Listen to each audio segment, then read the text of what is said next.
بسم الله الرحمن الرحيم.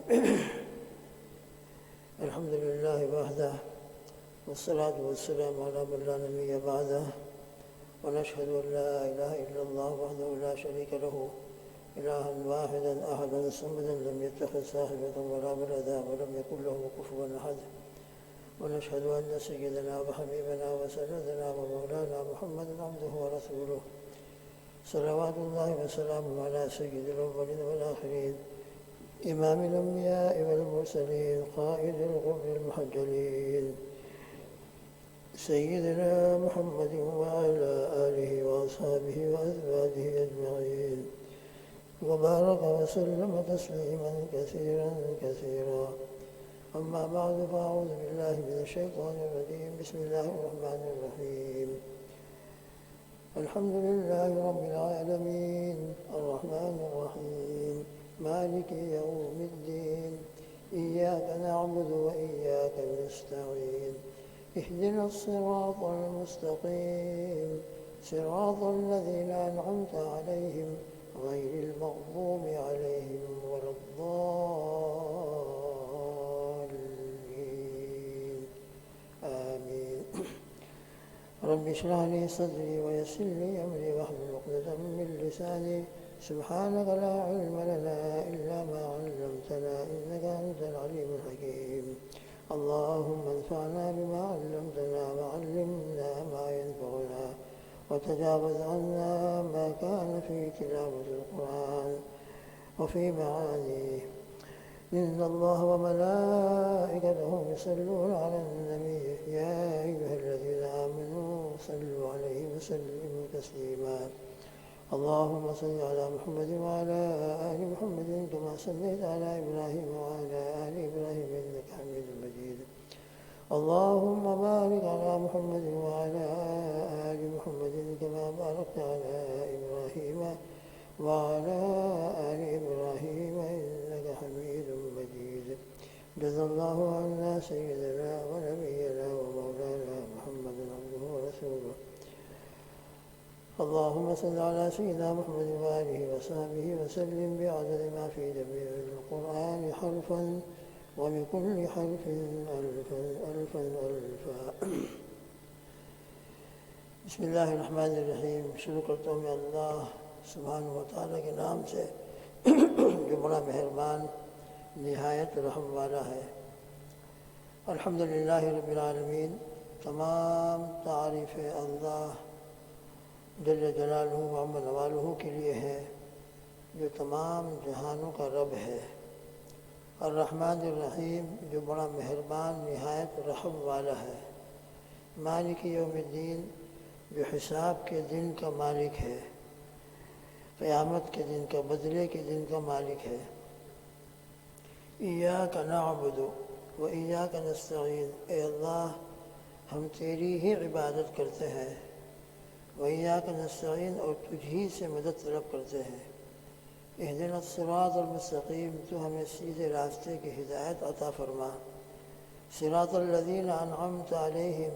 ان لوگوں کے راستے کی جن پر تو نے انعام فرمایا. غیر المغضوب علیہم ولا الضالین. نہ ان لوگوں کے راستے کی جن پر غضب کیا گیا، جن پر تیرا غصہ نازل ہوا، اور نہ ان لوگوں کا راستہ جو گمراہ ہو گئے. بس اللہ کی توفیق سے، اللہ کے فضل سے صراط الذین انعمت علیہم جو چھٹی آیت ہے اس کے بارے میں کل اور اس سے پہلے کچھ مذاکرہ ہوا تھا. پھر ہماری بات آخر میں یہ آئی تھی اور جہاں پر بات رکی تھی کہ جو لوگ اللہ کہ نبی صلی اللہ علیہ وسلم کی، صدیقین، شہداء، صالحین کے طریقے پر چلیں گے تو جنت میں بھی انشاءاللہ ان کی رفاقت حاصل ہوگی.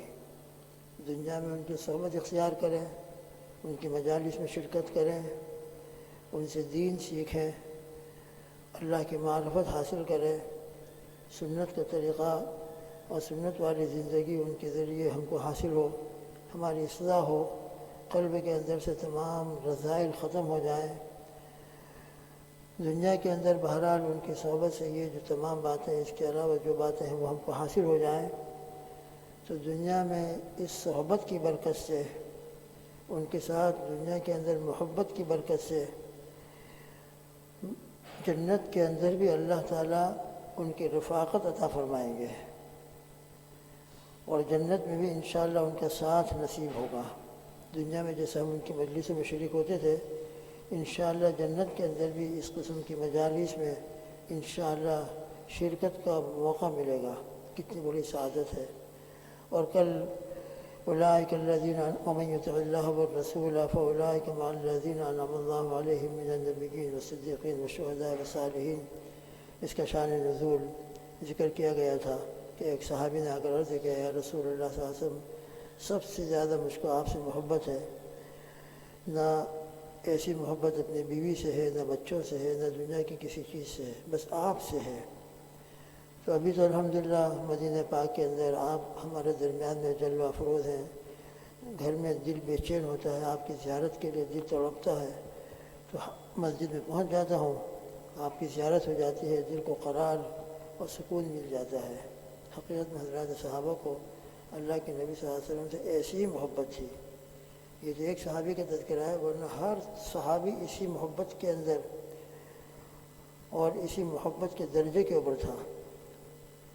عبداللہ ابن زید ابن عبد ربہ، جو اذان کے بارے میں جن کا نام بہت زیادہ حدیث میں آتا ہے، اذان کے سلسلے میں جو خواب دیکھا ہے وہ یہی صحابی رسول ہے صلی اللہ علیہ وسلم۔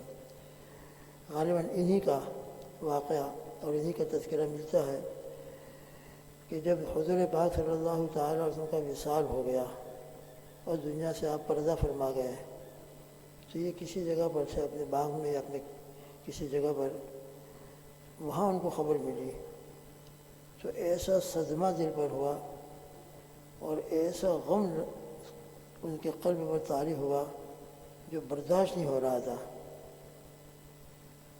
اور دل میں یہ بات آئی کہ اب جب دنیا میں رسول اللہ صلی اللہ علیہ وسلم نہ رہے تو ہم کس کی زیارت کریں گے۔ ان کی مجلسوں میں شرکت ہوتی تھی، آپ کی زیارت ہوتی تھی، آپ کی باتیں ہم سنتے تھے، آنکھوں کو ٹھنڈک ملتی تھی، دل کو چین و سکون حاصل ہو جاتا تھا۔ اب اللہ کے نبی صلی اللہ علیہ وسلم دنیا میں رہے نہیں تو یہ ہماری آنکھیں آپ کو دیکھنے کے لیے ترستی رہیں گی۔ تو انہوں نے اللہ سے دعا کی کہ اللہ، ان آنکھوں سے میں جس ذات مبارک کو دیکھا کرتا تھا اب تو وہ دنیا ہی میں نہیں رہے، لہذا ان آنکھوں کو آپ مجھ سے لے لیجیے کہ میرا مقصود، میرے محبوب دنیا میں نہیں ہے تو میں کس کو دیکھوں گا اب۔ چنانچہ ان کی آنکھیں سلب ہو گئی کہ بنا محبت کی انتہا ہے یہ۔ تو بہرحال حضرات صحابہ کی محبت کے واقعات بہت زیادہ کتابوں کے اندر موجود ہیں۔ اللہ ہمیں بھی اللہ اپنی محبت بھی عطا فرمائے، اپنا تعلق اور اپنی معرفت بھی عطا فرمائے، اور اپنے حبیب پاک صلی اللہ تعالی وسلم کی ایسی محبت عطا فرما دے کہ بس ہم بھی آپ کی سنتوں کے اوپر فدا ہو جائیں، آپ کی مبارک زندگی کو اپنے زندگی میں ہم اختیار کرنے والے ہو جائیں، ایک ایک سنت ہماری زندگی میں آ جائے، اس سنت کا تعلق جس ہماری زندگی کے شعبے سے ہو، جس شعبے سے بھی ہو، ہماری شادی سے ہو، ہماری موت سے ہو، ہمارے لباس سے ہو، ہمارے چہرے سے ہو، ہمارے کھانے پینے کے طریقے سے ہو کہ زمین پر ہم بیٹھ کر کھائیں اور دسترخوان بچھا کر کھائیں۔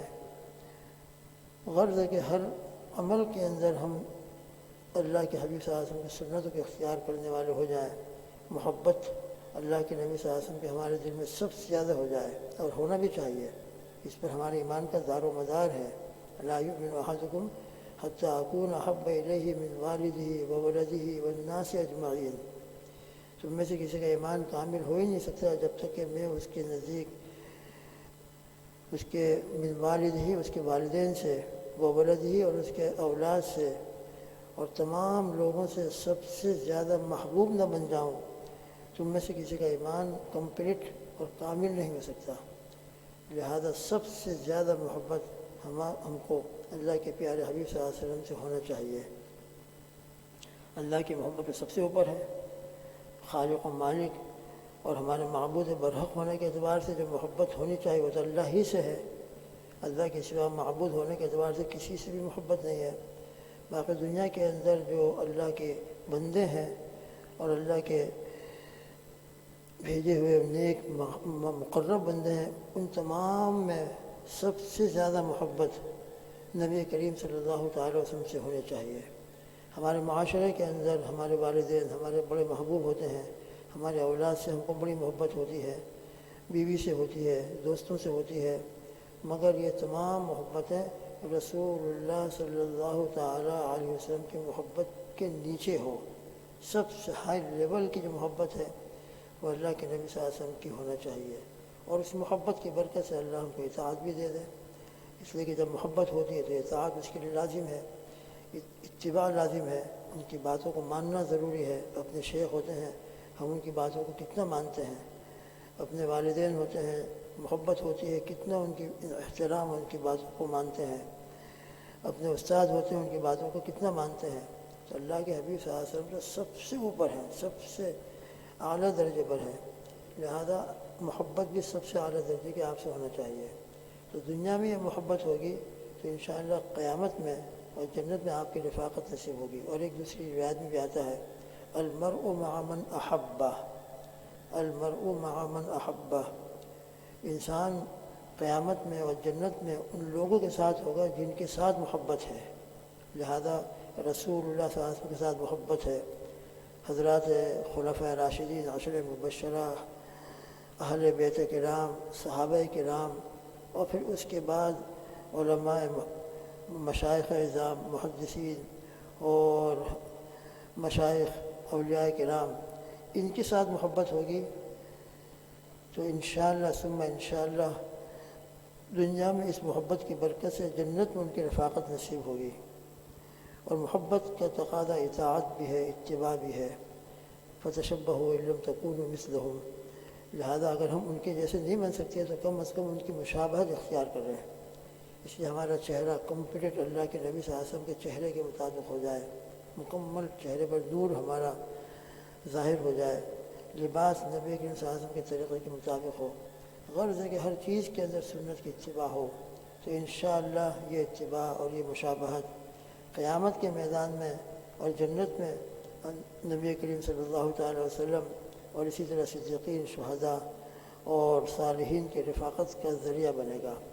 بس کل بات اس پر آئی تھی کہ نبی کریم صلی اللہ علیہ وسلم، چنانچہ وہ صحابی جنہوں نے آ کر یہ عرض کیا تھا کہ سب سے زیادہ محبت ہے تو آپ دنیا میں ہیں تو ہم آپ کے پاس آ جاتے ہیں، لیکن یقیناً دنیا میں تو سب دنیا سے جانے والے ہیں، تو میں بھی جانے والا ہوں، آپ بھی تشریف لے جائیں گے، اور یقیناً آپ تو جنت میں بہت اعلیٰ مقام پر ہوں گے، اور میرا تو کچھ معلوم نہیں کہ جنت میں جانا ہوتا ہے کہ نہیں ہوتا ہے، امید تو ضرور ہے، اور اگر جنت میں چلا بھی گیا تو آپ تو بہت اونچے مقام پر ہوں گے، میں تو اس مقام پر نہیں ہوں گا، تو وہاں کیسی زیارت ہوگی، وہاں کس طرح زیارت ہوگی، وہاں کس طریقے سے آپ کی ملاقات ہوگی۔ تو یہ آیت شریفہ نازل ہوئی، ومن یطع اللہ والرسول فاولئک مع الذین انعم اللہ علیہم من النبیین والصدیقین والشہداء والصالحین وحسن اولئک رفیقا۔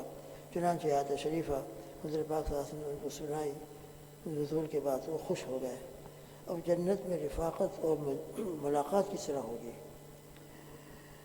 جو حضرت اقدس مفتی شفیع صاحب رحمۃ اللہ علیہ نے اس سلسلے میں 2-3 طریقے احادیث کی روشنی کے اندر بیان فرمائے ہیں، ان میں سے ایک یہ بیان فرمایا ہے، اور چنانچہ ایک روایت میں اس کا تذکرہ بھی ملتا ہے کہ جو اعلیٰ درجے کے حضرات ہیں، اور سب سے اعلیٰ درجے پر حضرت پاک صلی اللہ علیہ وسلم ہیں، اور پھر اس کے بعد یہ صدیقین ہیں، شہداء اپنے اپنے مقام پر ہوں گے، ان کو یہ اجازت دی جائے گی کہ وہ نیچے درجے کے جو جنتی ہیں ان کے پاس جائیں، ان کی ملاقات کریں۔ چنانچہ یہ حضرات جو اعلیٰ سے اعلیٰ مقام پر ہیں وہ نیچے درجے کے جنتیوں کے پاس تشریف لایا کریں گے جیسا جیسا موقع ہوگا، اور وہاں باقاعدہ جیسے کہ مثال کے طور پر ہم یہاں رہتے ہیں ملک بند کے اندر، خیر اس سال تو علماء کرام کی آمد نہیں ہو رہی ہے اور ہم ان کی زیارت سے محروم ہیں، ورنہ انڈیا سے پاکستان سے علماء کرام تشریف لاتے تھے، وہ وہاں رہتے ہیں، ہم یہاں رہتے ہیں، مگر جب یہاں تشریف لاتے تھے تو ان کے ساتھ مجالست مجلسیں ہوتی تھیں، ان کے بیانات سنتے تھے، اور ان کی دعاؤں میں اور ان کے مجلسوں میں شریک ہوتے تھے، تو اس طریقے سے اعلیٰ درجے میں جو جنتی ہوں گے، سب سے اعلیٰ درجے میں تو حضرت پاک صلی اللہ علیہ وسلم ہوں گے، تو اللہ کے پیارے حبیب صلی اللہ علیہ وسلم بھی اپنے امتیوں کے پاس جہاں جہاں ان کے امتی ہوں گے، ان کے محبین ہوں گے، تشریف لائیں گے، صدیقین، شہداء، صالحین بھی تشریف لائیں گے، اور اس طریقے سے ملاقات اور مجلس کا موقع ہوگا، اور اس طریقے سے الحمدللہ ان سے زیارت کا موقع ملے، ان کی زیارت کا موقع ملے گا۔ ایک طریقہ تو یہ ہے، اور حدیث میں اس کا تذکرہ بھی ملتا ہے۔ اور دوسرا طریقہ یہ ہے کہ جو نیچے درجے کے جنتی ہیں ان کو اجازت ملے گی کہ وہ اعلیٰ درجے کے جنتیوں کی ملاقات کے لیے ان کے پاس جائیں، جیسے کہ ہم اپنے شیخ کے پاس جاتے ہیں، وہ اپنے اپنے مقام پر ہیں، مگر ہم سفر کر کے ان کے پاس جاتے ہیں اور ان کی ملاقات کرتے ہیں، تو وہاں بھی جنت کے اندر جو نیچے درجے کے جنتی ہوں گے ان کو اجازت ملے گی کہ وہ اعلیٰ درجے کے جنتیوں کے پاس جائیں۔ اب کتنے دنوں میں اجازت ملے گی، کیسے ملے گی، بس وہاں جا کر انشاءاللہ مل جائے گی، وہاں جا کر پتہ چل جائے گا۔ تو انشاءاللہ وہاں نبی کریم صلی اللہ علیہ وسلم کی خدمت مبارک میں بھی حاضری کا موقع ملے گا، اور صدیق اکبر رضی اللہ تعالیٰ عنہ کی خدمت میں بھی حاضری کا موقع ملے گا، ملاقات ہوگی، زیارت ہوگی، اور اسی طریقے سے دیگر انبیاء علیہ السلام ہیں، حضرت آدم علیہ نبی علیہ السلام، ہمارے جد امجد حضرت ابراہیم خلیل اللہ علیہ السلام، حضرت موسیٰ علیہ السلام، حضرت عیسیٰ علیہ السلام وغیرہ وغیرہ، ان کی ملاقات کا موقع ملے گا۔ اور حضرت عیسیٰ علیہ السلام کی ملاقات تو انشاءاللہ جو قیامت کے قریب جو بڑی بڑی نشانیاں ہیں، اس وقت جو لوگ موجود ہوں گے اور دنیا میں وہ تشریف لانے والے ہیں، تو ان کو بھی دنیا ہی کے اندر ملاقات کا موقع مل جائے گا۔ خیر، تو جنت کے اندر یہ طریقہ کار ہوگا ملاقات کا اور رفاقت کا، لہذا اب اس کی روشنی کے اندر وہ حدیثیں اچھی طرح ہم کو سمجھ میں آ جائیں گی کہ جن حدیثوں کے اندر نبی کریم صلی اللہ علیہ وسلم نے بشارت دی ہے کہ تم میرے بہت قریب رہو گے، جیسے کہ یتیم کی کفالت کرنے والا، یتیم کی دیکھ بھال کرنے والا، اس کے بارے میں حدیث پاک میں آتا ہے انا وکافل الیتیم کہاتین، اور دو انگلیوں سے آپ نے اشارہ فرمایا کہ میں اور یتیم کی کفالت کرنے والا جنت میں اتنے قریب ہوں گے۔ تو بس قریب ہونے کا یہ مطلب نہیں ہے کہ بالکل نبی کریم صلی اللہ علیہ وسلم کے پڑوس میں یا آپ کی جنت کے اندر ان کو پہنچا دیا جائے گا اور وہی ان کے مقام ہوگا، نہیں، جنتی اپنے اپنے مقام پر ہوں گے۔ اب جیسے جیسے ہمارے اعمال ہوں گے اور جیسے جیسے الحمدللہ وہ بشارتوں والی حدیثوں پر عمل کیا جائے گا کہ جن میں آپ نے قربت کی اور باقاعدہ رفاقت کی بشارتیں دی ہیں، تو انشاءاللہ اور زیادہ ہم کو قریب جگہ مل جائے گی جنت کے اندر، اور انشاءاللہ قریب ہونے کی وجہ سے اور زیادہ ملاقات کا اور زیادہ زیارت کا موقع ملا کرے گا۔ تو اس طریقے سے انشاءاللہ نبی کریم صلی اللہ علیہ وسلم کی، ذکر انبیاء علیہ السلام کی اور صدیقین شہداء کی مجالست اور ان کی مجلسوں میں شرکت اور ان کی ملاقات کا موقع ملے گا۔ اور حقیقت بھی یہی ہے، انسان اپنے گھر میں رہے مگر جب تک اس کا اپنے بڑوں سے ملاقات کا موقع نہیں ملتا اور اہل اللہ کی مجلس میں حاضری کا موقع نہیں ملتا، دل بے چین رہتا ہے۔ آج ہمارے بھائیوں کے دل بے چین کیوں ہیں؟ مسجدوں میں آنے کا موقع نہیں مل رہا ہے۔ مسجدوں میں آتے ہیں تو الحمدللہ یہاں علماء تشریف لاتے تھے، ان کے بیانات ہوتے، کبھی یہ ہوتا تھا کبھی وہ ہوتا تھا، دل کھل جاتا تھا، دل کی کلیاں کھل جاتی تھی۔ آج بیچارے وہ گھروں میں ہیں تو ان کے دل بے قرار ہیں، اس بے قراری کی وجہ سے ان کے دل تڑپ رہے ہیں۔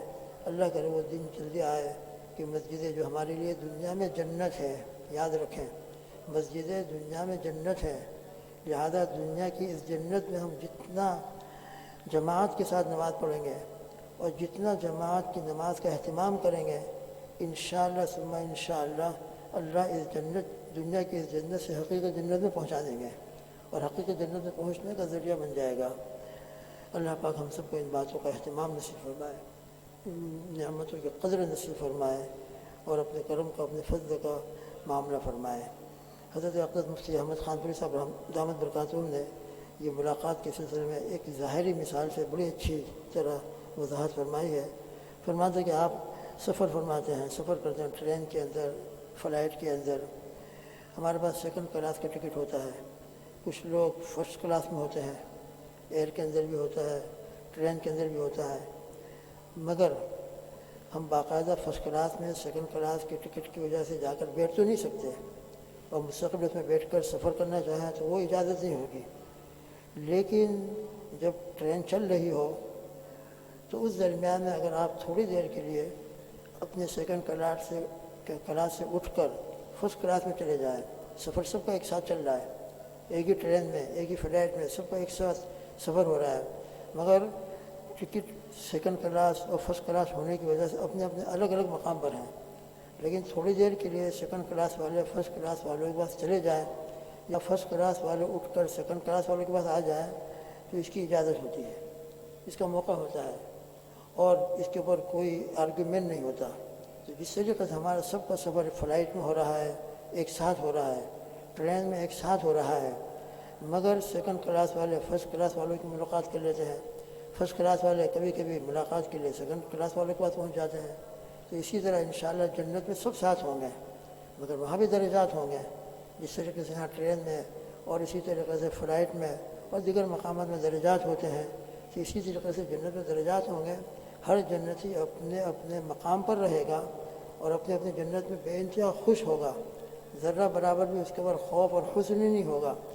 یہ بھی ذہن میں رہے، ہر جنتی جس مقام پر ہوگا، جس درجے میں ہوگا، انتہا سے زیادہ خوش ہوگا اور یقیناً خوش ہوگا۔ وہ دنیا کے چھوٹے سے گھر میں رہا تھا، اب اتنی بڑی جنت اس کو مل گئی، اتنی نعمتیں اس کو مل گئی، تو یقیناً وہ فرحت اور عیش و عشرت میں ہوگا، لہذا اس کے دل میں ذرا بھی حزن نہیں ہوگا کہ میں نیچے ہوں اور وہ اوپر ہیں۔ البتہ مقام مقام ہے، درجات درجات ہیں، لیکن پھر بھی درجات کے تفاوت کے باوجود ملاقاتیں ہوں گی اور رفاقت و مجلسیں ہوں گی، اور انشاءاللہ ملاقات کا شرف اور ملاقات کے شرف کی وجہ سے دلوں کے اندر محبتیں اور دلوں کے اندر جو الحمدللہ ایک دوسرے کی محبت ہے، اس محبت کا اظہار وہاں بھی ہوگا، اور اس محبت کے اظہار کی برکت سے الحمدللہ اور زیادہ خوشیاں نصیب ہوں گی۔ اللہ رب العزت ہم تمام کو ان عظیم الشان نعمتوں کی قدر کی توفیق عطا فرمائے۔ بس دنیا میں دوست و بزرگوں یہ شریعت و دین، اللہ کی معرفت و محبت و فرائض کو انجام دینا اور اللہ کے نبی صلی اللہ علیہ وسلم کی سنتوں کو اختیار کرنا، یہ چند سالوں کا معاملہ ہے، اور اس کی برکت سے پھر ہمیشہ ہمیشہ ہمیشہ جس زندگی کا کوئی اینڈ ہی نہیں ہے، جنت میں جانے کے بعد موت ہی نہیں ہوگی، ہمیشہ کی یہ جنت مل جائے گی۔ تو تھوڑی دن ہم اپنے آپ کو پابند بنا لیں، اللہ مجھ کو بھی اور آپ کو بھی اور سب کو توفیق دے دے، اس شریعت کو اور دین کو، اللہ کی معرفت اور اللہ کی محبت اور اللہ کے نبی صلی اللہ علیہ وسلم کی محبت اور آپ کی اطاعت کو ہم بہت بڑی نعمت سمجھیں، اور بہت بڑی نعمت سمجھ کر بڑی محبت کے ساتھ شریعت کے اوپر عمل کریں، دین پر عمل کریں، سنتوں کو اختیار کریں، اور اپنی طاقت کے مطابق قربانیاں اور اپنی طاقت کے مطابق مجاہدے کرتے رہیں۔ انشاءاللہ اس کی برکت سے ہمیشہ ہمیشہ اللہ کی رضامندی حاصل ہوگی، جو سب سے بڑھ کر ہوگی، اور اللہ کی رضامندی کی برکت سے اللہ کے مہمان خانے کے اندر یعنی جنت میں اللہ پاک رکھیں گے، اور بڑے مہمان کے طور پر رکھیں گے، بڑے اعزاز کے ساتھ رکھیں گے۔ جیسا دنیا کے اندر بڑے سے بڑا VIP مہمان ہوتا ہے، اس کا کیسا اعزاز ہوتا ہے، اس سے کہیں زیادہ اعزاز جنتی کے جنت میں ہوگا، اور جنتی کو جنت کے اندر راحتیں ملیں گی۔ اللہ ہم سب کو ان نعمتوں کے اوپر اللہ کا شکر ادا کرنے کی توفیق عطا فرمائے، اور ان نعمتوں کی قدر دانی نصیب فرمائے۔ اللہ ہمارے ایمان کی، ہمارے بچوں کی، نسلوں کی، اور پوری امت کے بچوں کی اور نسلوں کی، آپ کے بچوں کی اور آپ کے نسلوں کی ایمان کی حفاظت فرمائے اور ایمانی زندگی عطا فرمائے، اور اسی ایمان پر ہم سب کا خاتمہ بالخیر عطا فرما کر اللہ پاک ہم سے راضی ہو جائے اور اپنے فضل سے، اپنی رحمت سے جنت میں دخول اولی کے ساتھ داخلہ عطا فرما دیں۔ اللہم آمین برحمتک کلہ۔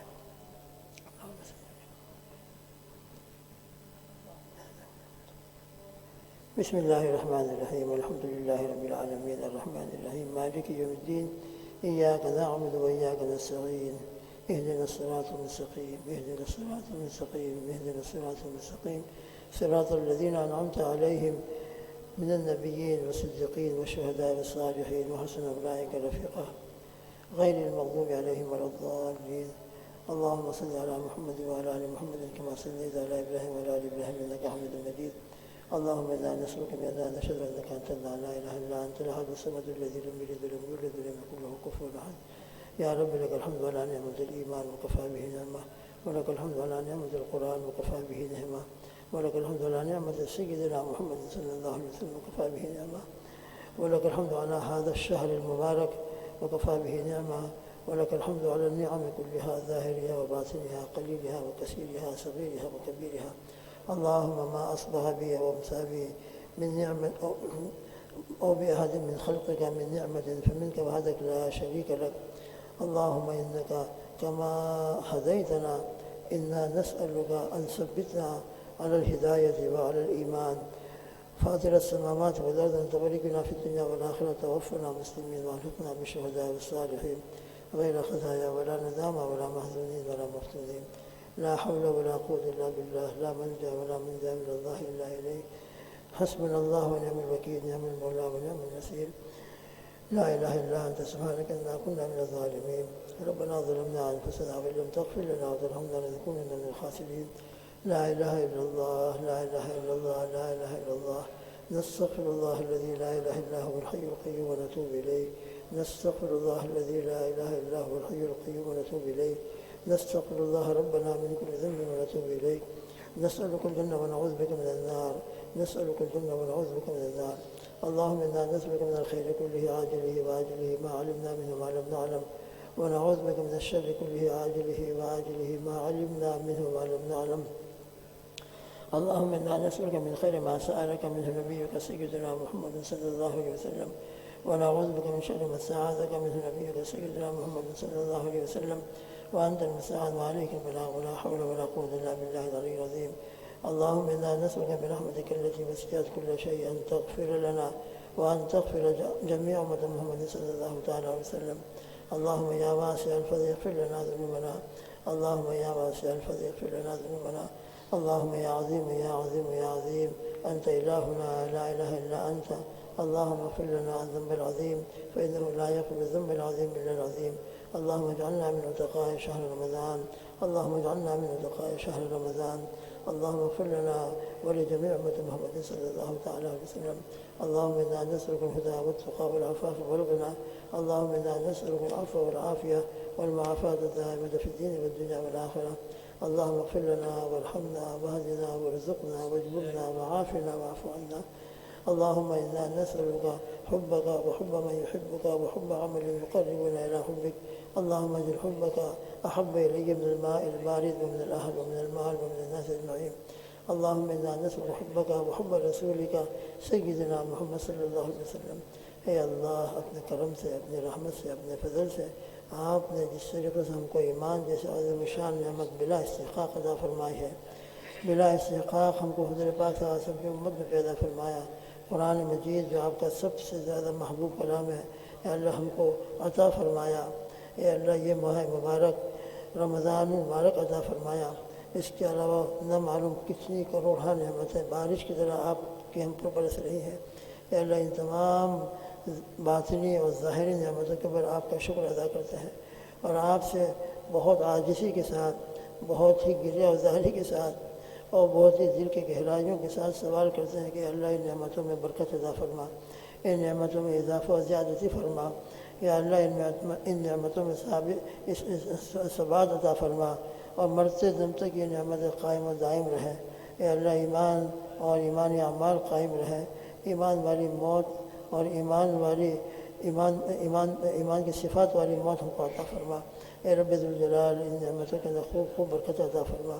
اے اللہ یہ مبارک مہینہ آپ نے عطا فرمایا ہے، اس مبارک مہینے کی برکت سے، روزے کی برکت سے، قرآن پاک کی تلاوت کی برکت سے، سورہ فاتحہ کی برکت سے، اے اللہ اور سب سے بڑھ کر آپ کے اسماء حسنہ کے صدقے میں، آپ کی عظمت و کبریائی کے صدقے میں ہم سب کی مغفرت فرما. ہمارے گھر والوں کی، ہمارے والدین کی، ہمارے اساتذہ و مشائخ کی، ہمارے دوست احباب کی، جن لوگوں نے ہم سے دعاؤں کے لیے کہا ہے ان تمام کی اور پوری امت کی کامل مغفرت فرما.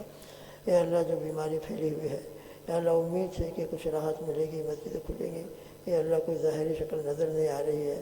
اے اللہ اپنے رحمت سے، اپنے کرم سے، اپنے فضل سے اس بیماری کو ہمارے شہر سے، ہمارے ملک سے اور پوری دنیا سے ختم فرما کر اے اللہ جلدی سے جلدی مسجدوں کے کھلنے کی شکلیں پیدا فرما. اے اللہ ہمارے بھائی جو مسجدوں میں آنے کے لیے بے چین بے قرار ہیں، یا اللہ ان تمام کے مسجدوں میں آ کر مسجدوں میں نماز پڑھنے کی شکل عطا فرما. اے اللہ اپنے فضل کا معاملہ فرما، ہدایت کے فیصلے فرما. ہم سے راضی ہو جا. ہمارے والدین جو زندہ ہیں ان کو عافیت صحت تندرستی عطا فرما, اور جن کا انتقال ہو گیا ہے یا اللہ ان کو اپنی جوار رحمت میں جگہ عطا فرما. ہمارے ایک ایک عمل کا ثواب ہمارے والدین کو, ہمارے مرحوم اساتذہ مشائخ کو پہنچا کر ان کی روحوں کو یا اللہ اپنا قرب خاص عطا فرما, ان کی روحوں کو ہم سے خوش فرما دیجیے.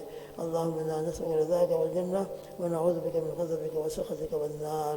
اللہ اکبر اللہ اکبر. اللہ اکبر اللہ اکبر. سبحان ربک رب العزة عما یصفون وسلام علی المرسلین والحمد للہ.